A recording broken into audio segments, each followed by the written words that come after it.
నమస్తే అన్న, అందరికీ నమస్కారం. ఇరాన్ అధ్యక్షుడు సంచలన ప్రకటన చేశారు.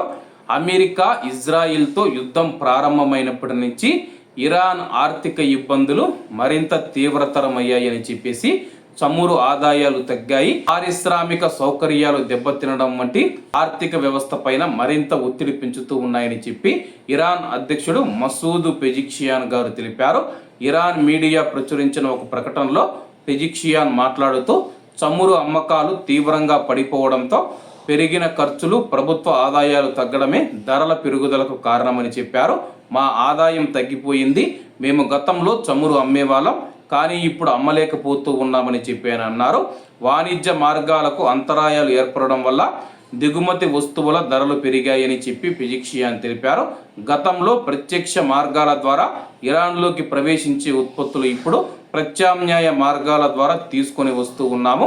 దీనివల్ల వాటి ధరలు పెరుగుతూ ఉన్నాయని ఆయన వివరించారు.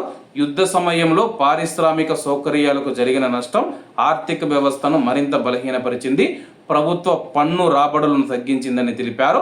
అలాగే పెద్ద సంఖ్యలో ఫ్యాక్టరీలను లక్ష్యం చేసుకొని అమెరికా దాడులు చేసింది.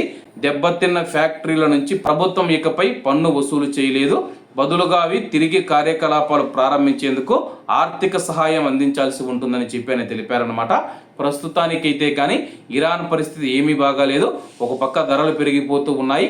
అమెరికా వచ్చేసి ఇరాన్ ఓడరేవులను దిగ్బంధించడంతో అయితే ప్రతిరోజు 4,000 కోట్ల రూపాయల చమురు అమ్ముకునే ఇరాన్ దేశం అయితే 4,000 కోట్ల రూపాయల చమురు అమ్ముకోలేక ఒకవైపు దాడులు చేసి ఫ్యాక్టరీలు, కంపెనీలు, సంస్థలు అన్ని ధ్వంసం అయిపోయిన తర్వాత మేము తీవ్రంగా ఇబ్బంది పడుతూ ఉన్నాము.